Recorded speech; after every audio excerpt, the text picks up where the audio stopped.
Salve galera, tudo certo com vocês? Espero que sim. Gente, é o seguinte, na aula de hoje a gente vai falar das estruturas covalentes, né? Vamos falar dos compostos covalentes, onde nós vamos abordar nesta aula a forma e a estrutura das moléculas. Vamos falar da geometria molecular e da consequência dessa geometria molecular, como a polaridade, que é baseado no conceito da eletronegatividade que a gente abordou na aula passada. Bom, então, como é que vai ser dividido, né? Nós vamos ter agora 3 aulas para fechar as teorias de ligação de valência, as teorias da ligação covalente, né? Então, primeiro nós vamos falar da geometria molecular, onde nós vamos falar do modelo do VSEPR, que vocês vão entender o que significa essa sigla aqui, que é a repulsão dos pares de elétrons da camada de valência, que é a geometria, no caso total, dos grupos de elétrons, né? Então, aqui temos um par de elétrons não ligados, enfim. E tudo isso, vamos dizer assim, vamos dar um salto a partir daquelas regrinhas da proposição da estrutura de Lewis, tá? Na aula seguinte, vamos falar sobre a teoria de ligação de valência, onde vamos conhecer as ligações sigma, π e a hibridização. E depois vamos falar brevemente sobre a teoria dos orbitais moleculares, né, que vai explicar as limitações existentes na teoria de ligações de valência e a teoria de Lewis para os orbitais moleculares, ok? Então, essa aula de hoje vai ser dividida na seguinte parte: nós vamos correlacionar a estrutura de Lewis e a forma das moléculas. Depois vamos ver a geometria dos arranjos de elétrons, que é diferente da geometria molecular, e eu vou mostrar essa diferença aqui para vocês, tá? E em seguida vamos ver o modelo do VSEPR para os ângulos das ligações, para chegar por fim na polaridade das moléculas, que é a consequência dessa geometria molecular, ok? Então vamos seguir. Primeiro vamos ver sobre o modelo VSEPR a partir da estrutura das moléculas, né, que é a repulsão dos pares de elétrons na camada de valência. Observe essas estruturas, essas formas geométricas aqui, ó, onde nós temos aqui uma geometria linear, angular, trigonal plana. Então, todas essas estruturas, por mais estranhas que elas pareçam, por mais que pareçam ser contrassenso, por exemplo, uma estrutura se apresentar em forma de T, ou em forma de pirâmide quadrada, em forma de gangorra, essas estruturas aparentemente anômalas, nós vamos entender como que elas são formadas, no que está embasado, o que está por trás, o que não está mostrado aqui nessas figuras, tá? A gente vai entender. Bom, temos aqui algumas estruturas básicas para todas aquelas estruturas que a gente viu anteriormente. Então, temos a estrutura linear, uma geometria linear, essas são as principais formas das quais derivam as demais lá que eu falei para vocês, né? Então, temos uma geometria linear, trigonal plana, tetraédrica e bipirâmide trigonal, que é uma pirâmide em cima da outra, né? Ou melhor, duas pirâmides de base triangular, cujas bases estão conectadas, né, entre aspas, seria essa a analogia, né? E aqui seria duas pirâmides de base quadrada, onde as bases estão conectadas umas às outras, tá? Então, essa daqui é a bipirâmide trigonal e a octaédrica, a estrutura octaédrica, tá? Então, vamos lá. Então, primeiramente, né, ao considerarmos a geometria ao redor do átomo central, consideramos todos os elétrons, tá? Pares isolados e pares ligantes. Esta daqui é a geometria ao redor do átomo central, que nós também podemos chamar a geometria dos grupos de elétrons, tá? Então, nós consideramos tudo que estiver em volta do átomo central, sejam eles grupos de elétrons ligados ou não. Quando nós vamos dar o nome à geometria molecular, nós focalizamos somente na posição dos átomos ou grupos ligados ao átomo central. Então, por exemplo, aqui nós temos um átomo que tem 4 grupos de átomos, ou 4 grupos ou 4 átomos ligados ao átomo central, então nós chamamos de tetraédrica. Tá? Quando nós temos, independente da quantidade de grupos aqui, nós temos 3 grupos ligados, tá? E formando essa geometria aqui, então o nome da geometria molecular seria pirâmide trigonal, ou piramidal trigonal, E quando temos apenas dois grupos, né, independente da quantidade de elétrons, nesse caso aqui teríamos quatro grupos de elétrons, né? Aqui neste caso da geometria molecular tetraédrica, nós temos que todos os quatro grupos de elétrons estão ligados a um átomo. Aqui, dos quatro grupos de elétrons, nós temos três deles que são ligantes e um grupo de elétrons que não é ligante, né? Um par de elétrons aqui que é isolado. Já nessa estrutura que é angular, nós vamos ter que temos aqui dos quatro grupos de elétrons em volta do átomo central, dois deles estão ligados, certo? Então, os elétrons assumem um arranjo no espaço para minimizar a repulsão elétron-elétron, e é aí que a gente vai entrar depois no modelo do VSEPR, tá?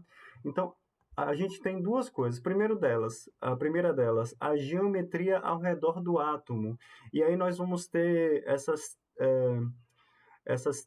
três estruturas básicas, né? Por exemplo, aqui falando quando nós temos o átomo central e B seria os grupos de elétrons em volta, né? Então se nós tivermos apenas dois grupos de elétrons em volta do átomo central, essa geometria do átomo, a geometria dos elétrons seria linear.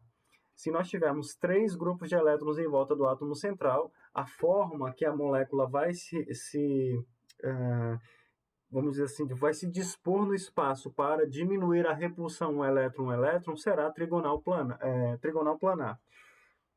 Caso nós tenhamos quatro grupos de elétrons, a forma... Isso aqui é o exemplo de você pegar quatro balões de festa amarrados pelo bico ali, né? Então, eles naturalmente vão se dispor, né?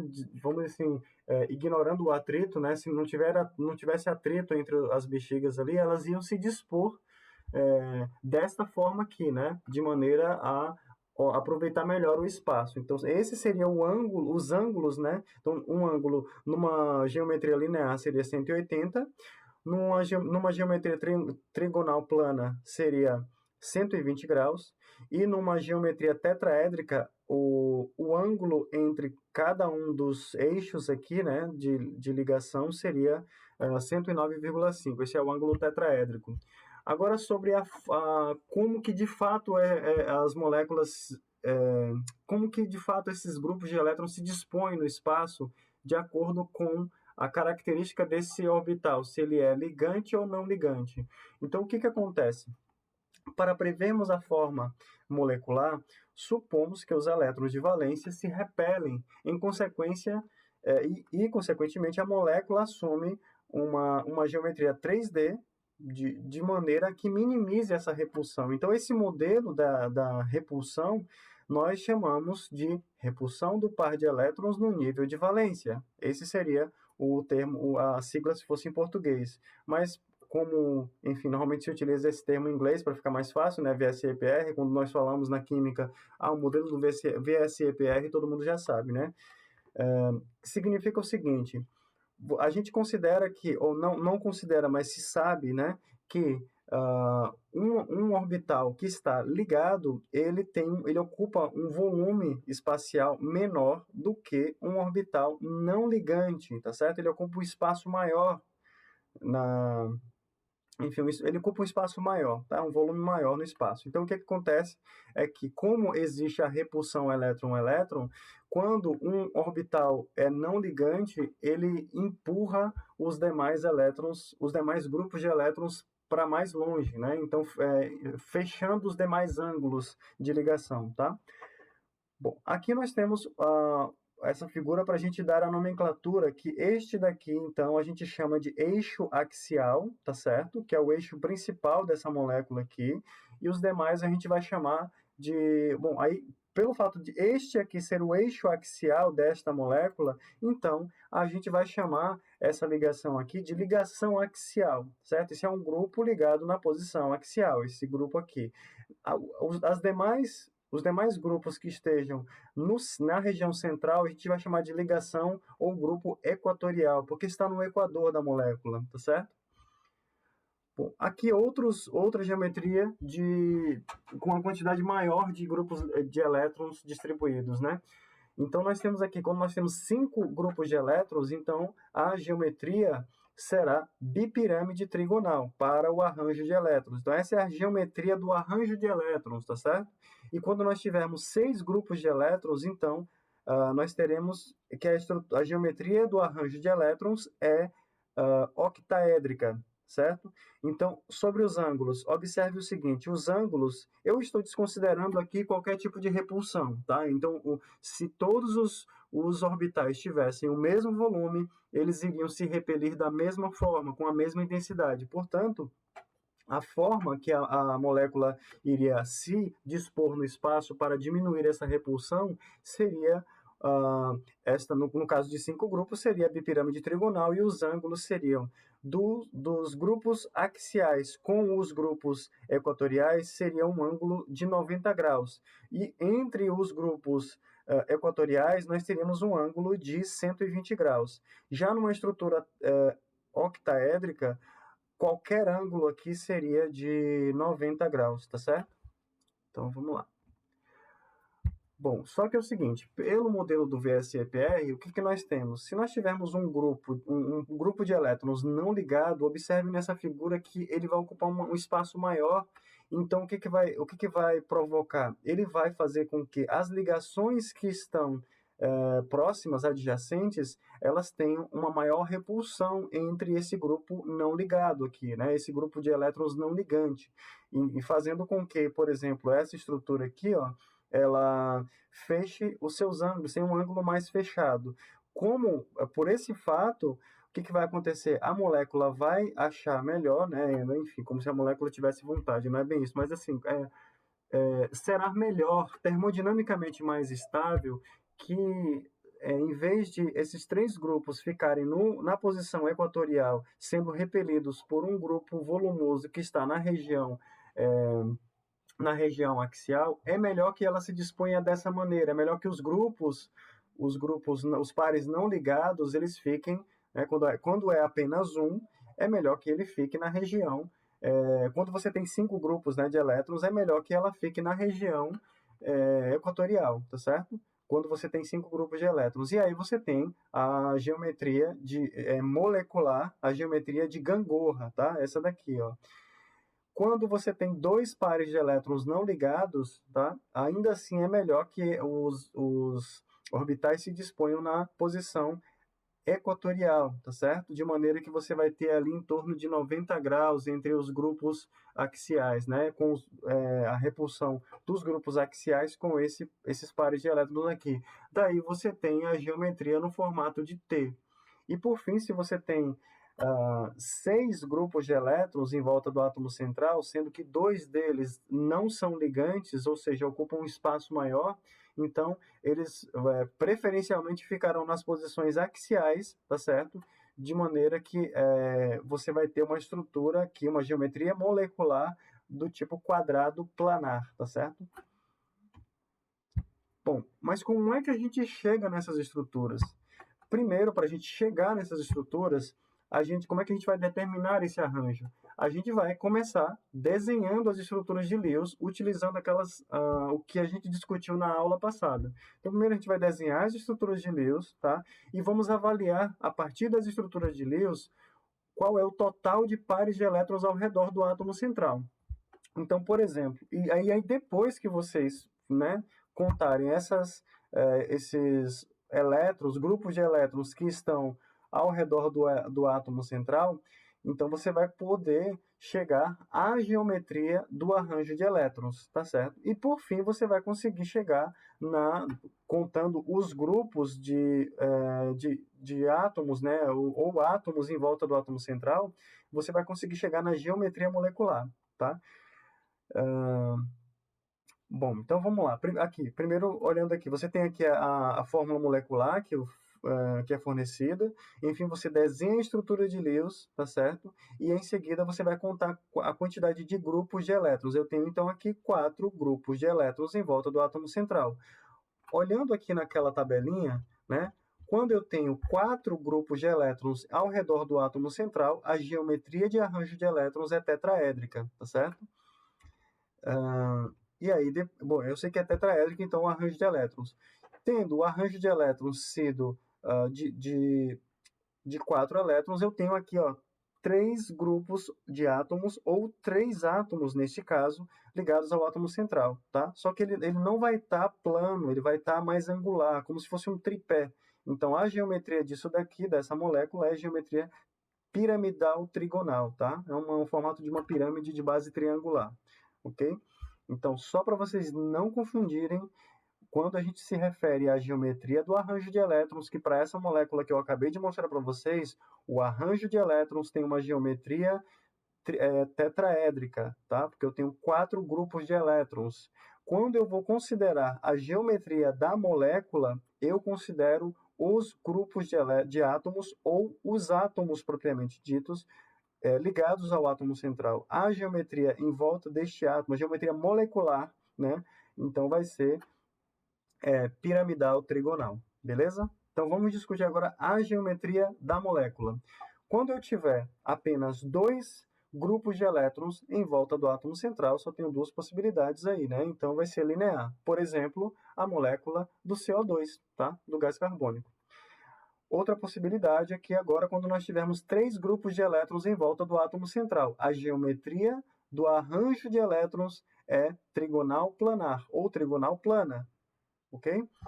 Daí eu tenho a possibilidade de ter 3 átomos ou grupos de átomos ligados ao átomo central. Daí eu tenho aqui, por exemplo, o BF3, a geometria é trigonal planar. Tá? Isso aqui foi o que a gente fez lá na aula passada, certo? Que a gente fez a distribuição eletrônica, calculamos a carga formal disso aqui na aula passada. Outro exemplo, agora, quando nós tivermos 3 grupos de elétrons, né, em volta do átomo central, porém 2 grupos de átomos ou 2 átomos. Então, nós temos aqui a geometria angular. Outro exemplo, o exemplo que tem aqui é o NO2, né? Quando nós tivermos 4 grupos de elétrons em volta do átomo central, a geometria do arranjo de elétrons será tetraédrica, porém, a geometria da molécula será, se ela tiver 4 grupos em volta do 4 átomos ou grupos de átomos, será tetraédrica também. Então, a geometria de arranjo de elétrons e a geometria molecular é tetraédrica, ok? Então, temos o exemplo do metano aqui. No caso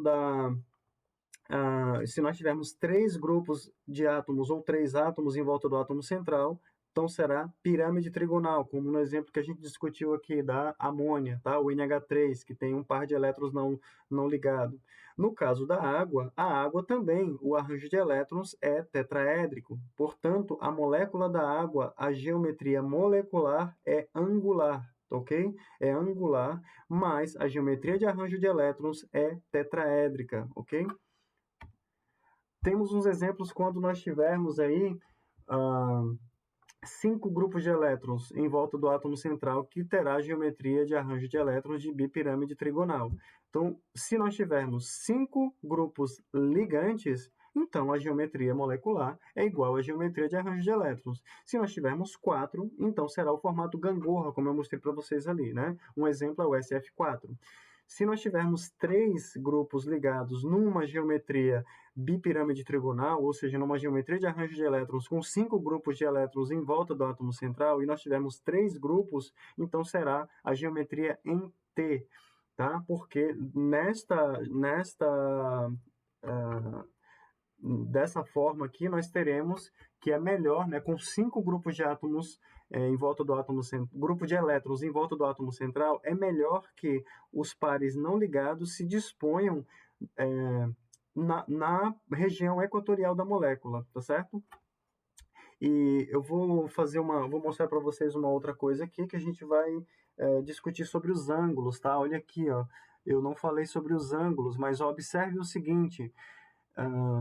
Lembrem que é o seguinte, quando você tem uma molécula que é trigonal planar, o ângulo deveria ser de 120, lembra que eu falei? Só que, pelo fato de você ter um par de elétrons não ligado, um orbital não ligante aqui, ó, então ele vai ocupar maior volume no espaço. Portanto, não serão 20 graus, será menos do que 20 graus, tá vendo? 119.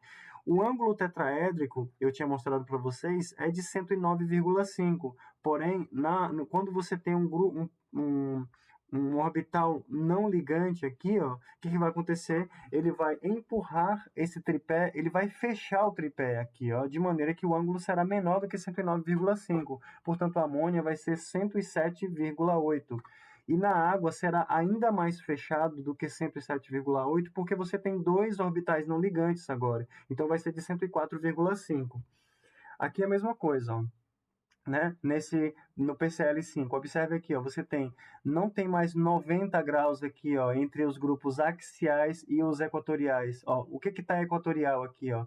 Este orbital não ligante, desculpa, eu falei PCl5, mas é o SF4, tá? O tetrafluoreto de enxofre, tá aqui, ó.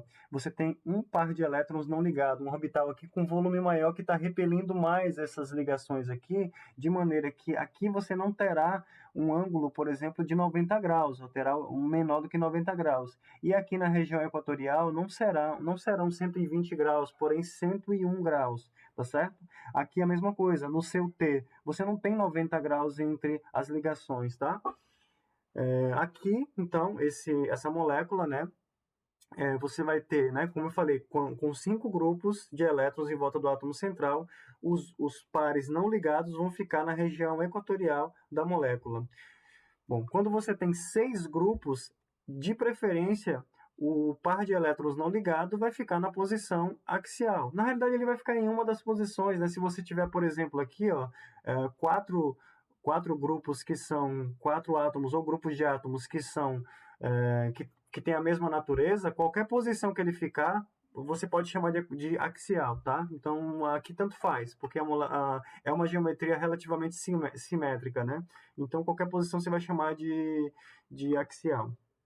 Então, se você tiver os 6 grupos aqui preenchidos, então será a geometria molecular será igual à geometria do arranjo de elétrons, que é octaédrico. Se você tiver 5 grupos e não 6, então vai ser piramidal quadrada, ou pirâmide de base quadrada. Se você tiver 2 grupos de elétrons não ligantes, você vai ter, então, aqui o quadrado planar, ou quadrática planar, tá certo? Quadrado planar, é uma molécula achatada ali, né? Não é um tetraedro, e não é um tetraedro justamente porque você tem esses pares aqui, você tem 6 grupos e não 4. Para ser tetraédrico, você precisaria ter 4, tá? Então, só para vocês não confundirem as duas coisas.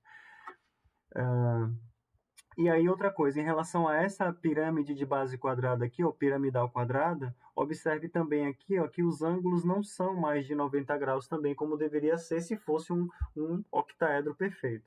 Beleza?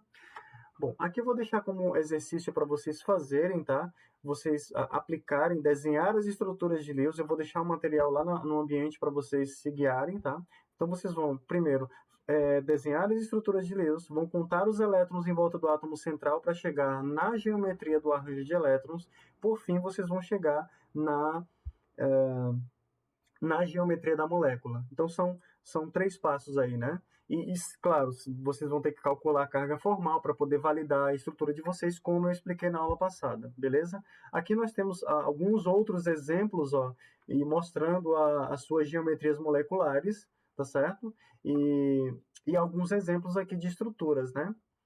Certo? Aqui eu vou mostrar para vocês uma simulação, tá?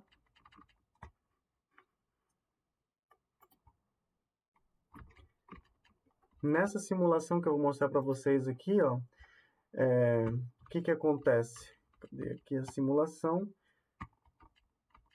Aqui, nessa simulação que vocês podem interagir, vocês podem abrir pelo celular, o link está lá no próprio PowerPoint, no PDF que eu deixei lá no ambiente para vocês, tá? Vou deixar também aqui na descrição desse vídeo. E aí, o que eu vou marcar aqui? Ó? Eu quero ver os ângulos de ligação. Eu marco para ver os ângulos de ligação. Aí, aqui embaixo, eu vou marcar para ver a geometria molecular, que neste caso é angular, e a geometria do elétron, que seria a geometria dos grupos de elétrons em volta do átomo central. Então, tenho várias opções que eu posso escolher aqui, inclusive tem dentre aquelas que eu propus ali no exercício para vocês fazerem, tá? Então, tem aqui, por exemplo, ó, vamos pegar aquele PCl5 que eu mostrei lá no ambiente para vocês. Olha aqui, ó, o PCl5, tá? Então, pela distribuição eletrônica, né? Então, Perceba que você tem 90 graus aqui, ó. Então, vou colocar a posição axial ali, ó. Estou com a posição axial, tá? Cadê? Falta o ângulo... Deixa eu ver se ele mostra aqui o ângulo equatorial. Olha ali, o ângulo equatorial, tá? Ó, então, botei aqui um axial atrás do outro, tá vendo? Coloquei eclipsado aqui, tá lá atrás o outro. Então, 120 graus perfeitamente, tá? Daí eu vou pegar um outro exemplo aqui, ó, o SF4, tá? Para vocês verem, eu vou colocar as posições axiais aqui de forma eclipsada, para vocês verem o ângulo não é mais 120 graus, né? Então, que seria uma observação antes do real, né, do experimental, seria isso daqui. Eu vou colocar a posição lá para vocês verem, ó. Então, se não existisse, né, o modelo do VSEPR, o que nós observaríamos seria isso daqui. Mas o que observamos na realidade é isso daqui, ó, uma redução do ângulo devido à repulsão desses grupos, né? Vou pegar aqui, por exemplo, a água aqui, né? Deixa eu ver quem mais que eu poderia pegar aqui. O NH3 ali, ó, só para vocês verem. Se o NH3, então, fosse... se não houvesse a repulsão, então ele teria um ângulo tetraédrico ali, tá vendo?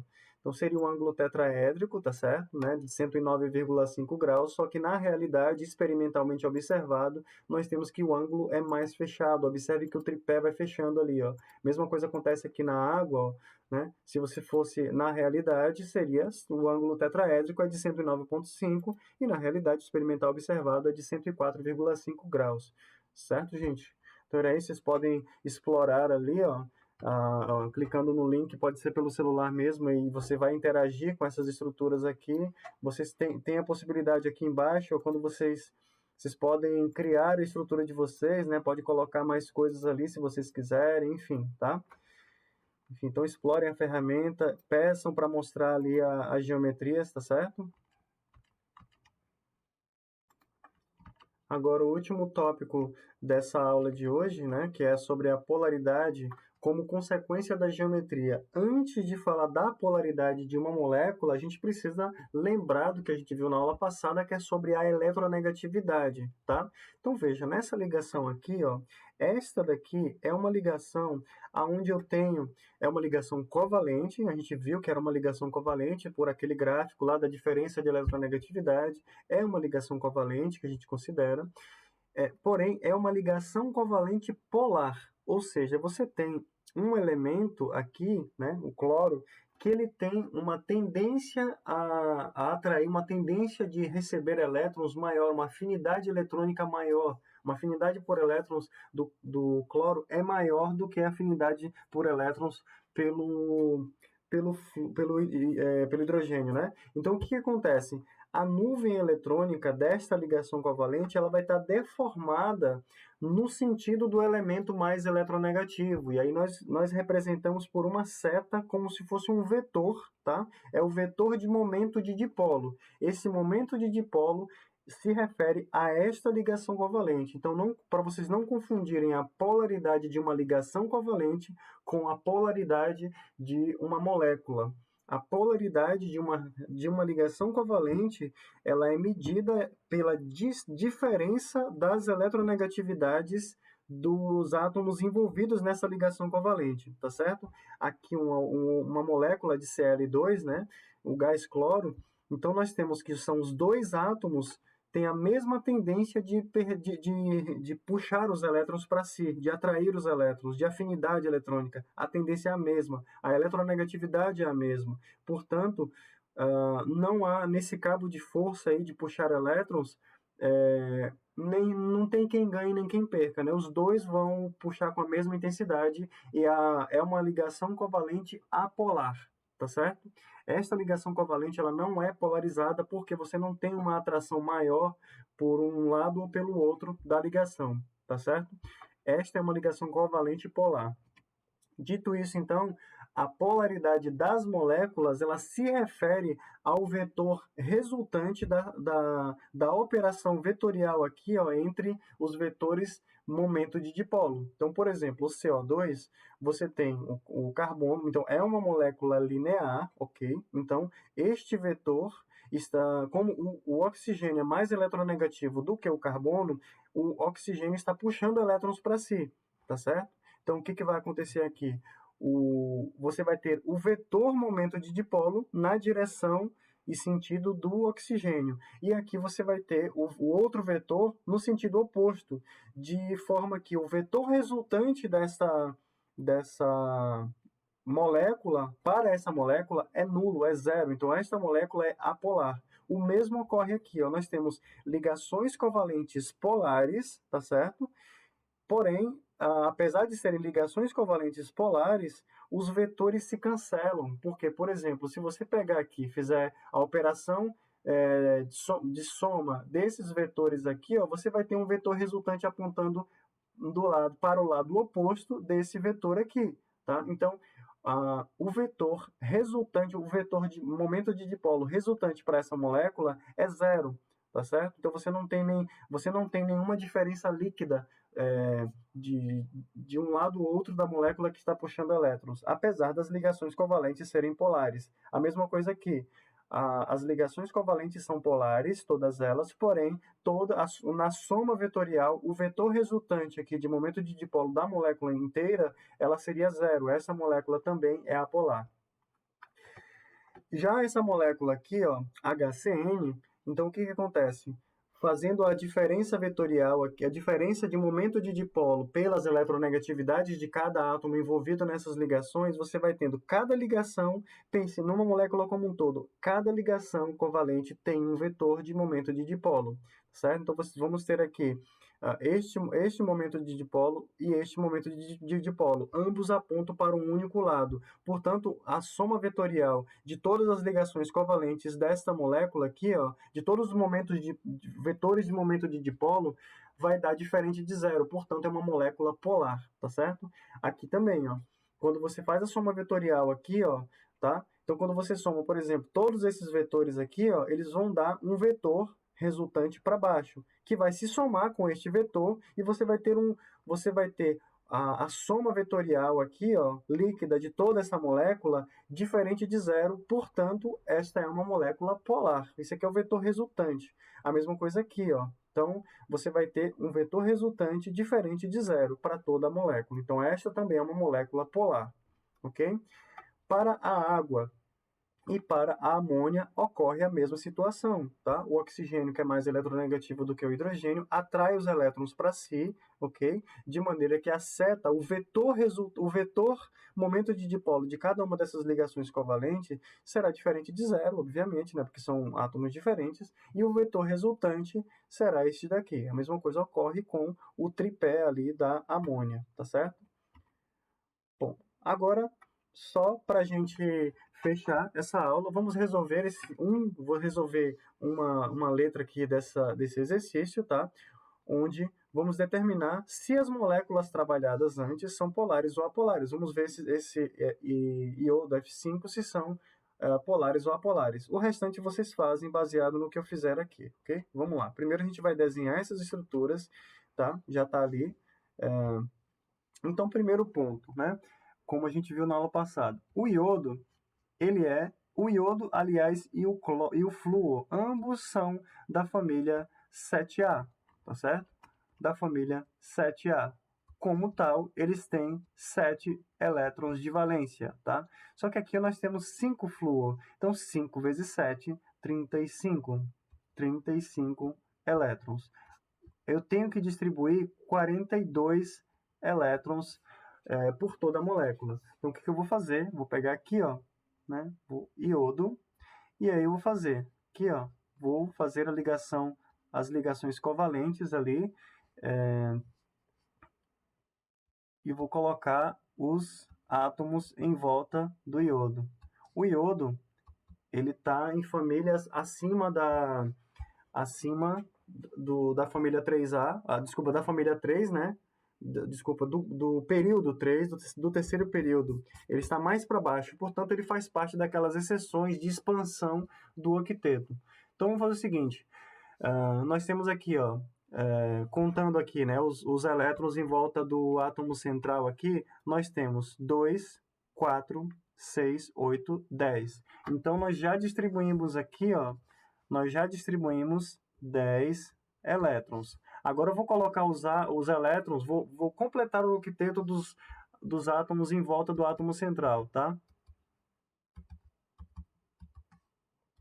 Colocar ali 6, faltam 6 em cada um dos flúors, né? Para completar o octeto de cada flúor. Então, temos 5 flúors, 5 vezes 6, 30 elétrons, tá? Até agora eu tenho, já distribuí 40 elétrons. Faltam 2, tá? Então, eu vou colocar esses 2 elétrons no átomo central. E aí, o que eu vou ter aqui no átomo central? Eu tenho quantos grupos de elétrons eu tenho em volta do átomo central? Vamos lá, vamos contar aqui, ó. 1, 2, 3, 4, 5, 6. Quando eu tiver 6 grupos de elétrons em volta do átomo central, qual que é a geometria dos grupos de elétrons? Se eu tenho 6 grupos de elétrons em volta do átomo central, eu vou fazer o seguinte, eu vou voltar aqui no slide para mostrar para vocês, tá? É esse aí. Se eu tenho 6 grupos de elétrons em volta do átomo central, então a geometria do átomo central, a geometria do grupo de elétrons é octaédrica, tá certo? Daí eu tenho 5 grupos de átomos, ou 5 átomos, nesse caso é 5 átomos, então vou colocar aqui, ó, octaédrica, tá? E qual que seria a geometria molecular? Qual que seria quando eu tenho 5 grupos ligados, né? E um deles vai ser não ligado, então a geometria será pirâmide quadrada, tá certo? Então será mais ou menos assim, ó, será uma pirâmide quadrada. E aí a pergunta que eu preciso responder: com uma molécula com essa geometria aqui, qual que será a polaridade dela? Ela vai ser polar ou apolar? Então, o que vai acontecer aqui? Ó? Essa molécula vai ser polar. Por quê? Apesar de você ter mais ou menos um cancelamento aqui, né? Quase um cancelamento entre as ligações equatoriais, aqui, os vetores de momento de dipolo equatoriais, você vai ter aqui um resultante bastante pronunciado aqui dos, dos, ah, do vetor axial aqui, né? Então vamos ver só o seguinte aqui, ó. Vou fazer só um desenho rápido aqui para vocês entenderem o que aconteceu com essa molécula. Ó. Temos aqui o iodo, temos ali o par de elétrons não ligado, tá certo? E aí eu vou colocar assim, ó. Vou colocar lá para trás um flúor, vou colocar mais para trás outro flúor, e aí vou colocar aqui para frente, ó. Vou desenhar assim, e aqui para frente o outro flúor, né? O outro flúor. E aí aqui para baixo, ó, aí veja o seguinte, ó, você tem o ângulo aqui, vou colocar de verde o ângulo aqui, ó, é maior do que 90 graus, tá certo? Então, o ângulo é maior do que 90 graus aqui, tá? Um ângulo maior do que 90 graus aqui, certo? E aí o que acontece aqui é o seguinte, ó, o vetor, eu vou desenhar o vetor aqui, ó. Bom, infelizmente vai ficar a gravação com o miado do meu gato, tá? Desculpa. Esse vetor aqui, ó, ele tá mais para baixo. O resultante da soma desses 4 vetores aqui, ó, o resultante da soma desses 4 vetores, ele vai ter um resultante porque ele não tá por exemplo, eu vou chamar isso aqui de vetor 1, tá? Ó, esse vetor 1 aqui e esse vetor 2, tá? Eles não vão se cancelar porque eles não são perfeitamente opostos, porque eles estão meio tortos. Então, eles vão ter a soma vetorial desses 4 vetores ali, ó, vai dar mais ou menos um vetorzinho aqui de momento de dipolo, vou chamar de vetor de dipolo resultante equatorial. Tá? Esse resultante equatorial aqui, ó, ainda vai se somar, tá? Desculpa aqui. Ainda vai se somar a esse momento de dipolo aqui, ó, axial, tá certo? Então você vai ter um vetor resultante líquido dessa molécula que vai ser a soma desses dois vetores aqui, ó. O vetor, né? Vou colocar aqui assim, ó, o μ resultante da molécula, o R aqui, ó, vai ser o μ resultante equatorial mais o μ axial, tá certo? Então, é uma molécula polar. Beleza, gente? Então, por hoje era isso, né? Nós resolvemos, então, esta questão aqui. As demais aqui, ó, vocês resolvem aí para vocês treinarem. E qualquer dúvida, nós tiramos aí numa aula seguinte, transmitida ao vivo, né? Uma transmissão ao vivo nossa. E, por enquanto, é isso. E um abraço a todas e todos vocês. E até a próxima aula.